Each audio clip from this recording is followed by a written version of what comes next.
Hi, Tenken guys here. Welcome back to the channel. If you are new, be sure to subscribe. Make sure you hit that bell so you don't miss any of my videos. And don't forget to comment at the end of the video. So how does it feel like to have a PlayStation 5 for 4 months?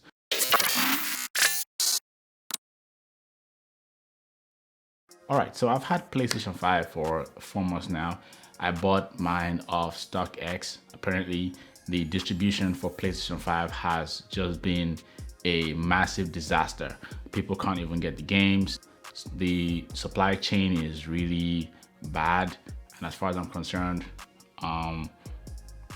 people like Walmart, Best Buy, and other retail buyers are really having a difficult time getting these games and actually distributing it at a pace where everyone can have one for themselves.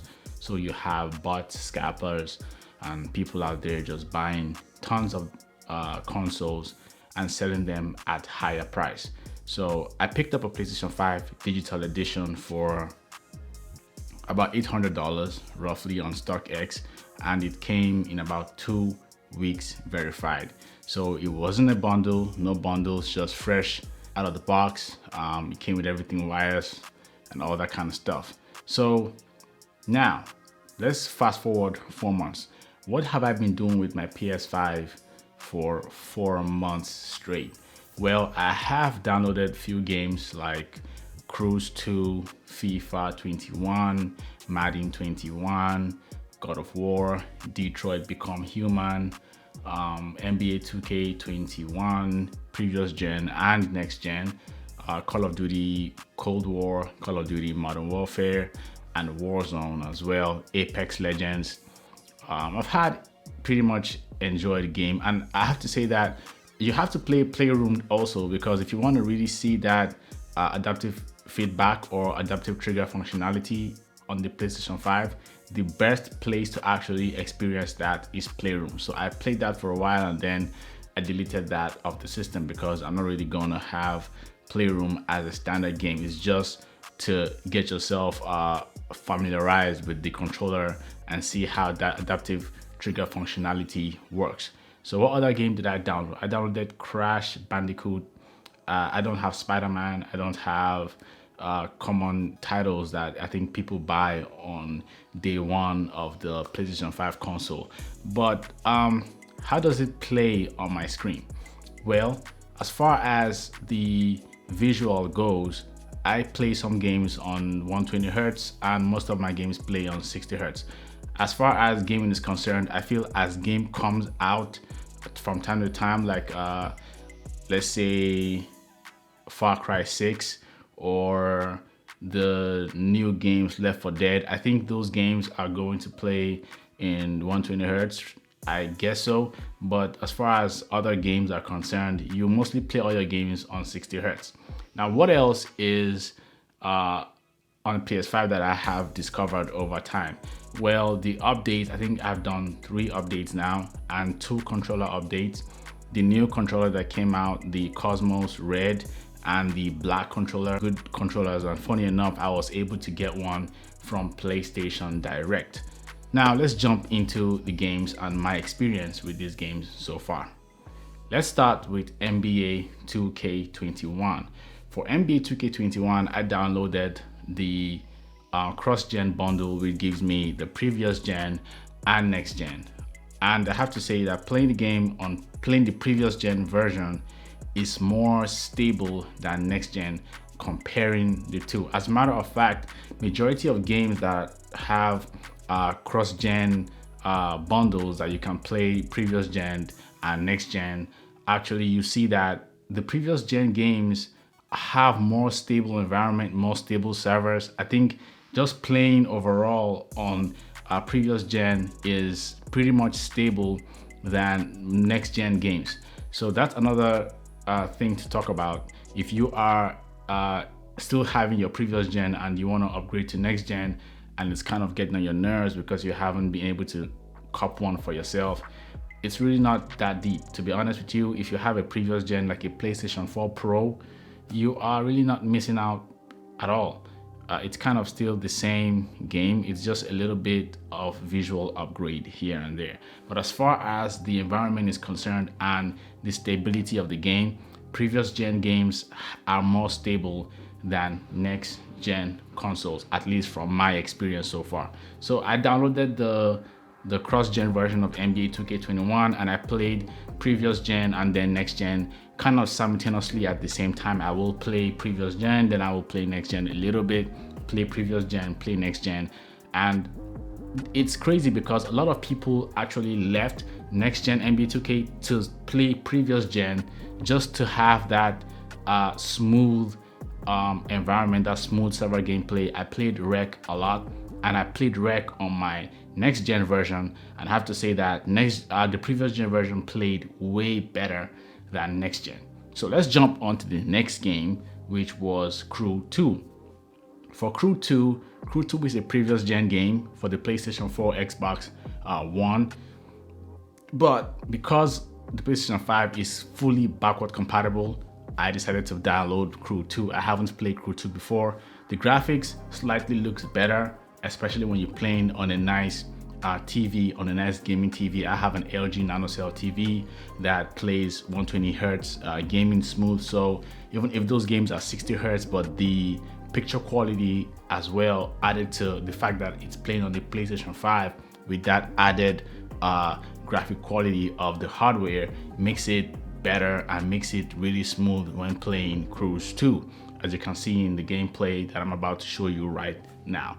And that's just pretty much for Crew 2. And then when you play Madden 21, the adaptive trigger functionality of itself comes into play, but you can turn those settings off. As a matter of fact, you can turn those settings on in NBA 2K as well. So when you're running and your player dribbles too much and you get tired or your stamina goes low, you feel the weight of the trigger become really heavy and you feel that player getting tired. But I turned all that setting off because I'm not interested in all that. Now, moving on to Call of Duty. Call of Duty is one of those games that everyone was so excited for Cold War, being able to play at 120 hertz on the PlayStation 5. But for Warzone still plays regular, and it's a backward compatibility game as well. So Warzone plays regular 60 hertz.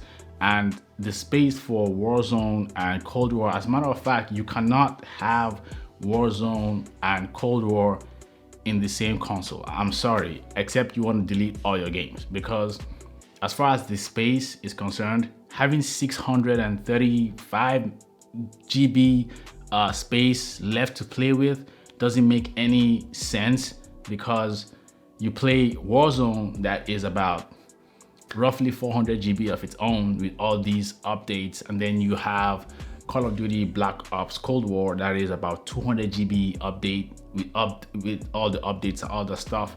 It just makes the game, that's it. Like, what else do you want to download? You have Cold War, you have Warzone, and that's it. That's it. You can't download any games. So you have to pick one for the other. You have to sacrifice one game for the other because of space. But recent updates have come, and then those updates allow you to actually copy games from the console to your hard drive, and then copy it from the hard drive to the console whenever you feel like playing those games anytime you want to. So it's kind of like expanding your memory. But the downside is you cannot play games on the hard drive, which really sucks. But I hope that as more updates are coming on the way, we will get to be able to play games from an external SSD or something of that nature. I just hope that that is the case. But for now, it's not the case. So having two games like Call of Duty Warzone and having Cold War in the same console, yeah, it's pretty much suicide as far as your space goes. Now let's jump to a current gen game that also is really nice to have on the PS5. Watch Dogs Legion is a great game. I recently completed Watch Dogs Legion Bloodline, and I have to say that I am really impressed. I loved the whole twist to the story, 18 pairs. I don't want to spoil it for you guys and all that kind of stuff, and family and all that. And I had to play that game, and it just plays really well. The visuals of Watch Dogs Legion is really colorful. The depth is like, there's good depth, nice ambience lighting, and like the tessellation and everything just really flows seamlessly when you're playing it on the PS5. It doesn't play 120 hertz, it plays 60 hertz actually. But the thing is, that graphic upgrade up a notch is really nice. Now, I've played the same game on my PC, and it's kind of similar on the PS5. So the PC version of Watch Dogs is actually next gen console game on the PC. So that makes the PC version game actually really good, especially if you have a high power PC like I do. So that's pretty much my whole thing, or what I've been doing with my PS5 for about 4 months now. I haven't connected a mouse to it or a keyboard, but I'm pretty sure that you can have those peripheral devices connected to the game, and you can use it to play games like Call of Duty Black Ops Cold War if you want to, although I haven't tried that. Trying to connect other peripheral devices, like accessories like AirPods and all that kind of stuff. I tried connecting the AirPods just to test it out. I mean, it's Bluetooth, it's not gonna hurt anybody. It doesn't work with it. Also tried to connect another Bluetooth headset to it. That didn't work. I don't know why that didn't work. So what I did was I bought the Asus gaming headset, and that plays with the PS5. But the thing is, I have to connect it via USB. So that of itself is another disadvantage, especially because I have to sit close to the TV when I'm playing my game, just to have that wire connection. I don't really know if there are headset. Maybe if I bought the PS5 headphones, that would be better, but I didn't get it. Even if it's cheap, it's about $100, but I didn't get the Pulse 3D headset. So anyway, guys, that's pretty much the whole experience on the PS5. If you haven't got one, I have to say you have to keep looking, but I wouldn't really put a lot of effort into trying to get this console, especially given the fact that if you have a PS4, there's really not much that you're missing. So anyway, guys, that's what I have to say about my PS5 for 4 months, and I will catch you guys. Thank you guys for watching the video, and if you haven't subscribed, make sure you hit the subscribe button. Also, don't forget to turn on post notifications, because YouTube sometimes does not show you my post when I post a new video, so that way you are kept up to date. And I will see you guys in my next video. Until then, stay safe. I'm your boy Tenken Gadgets, and I'm out. Peace.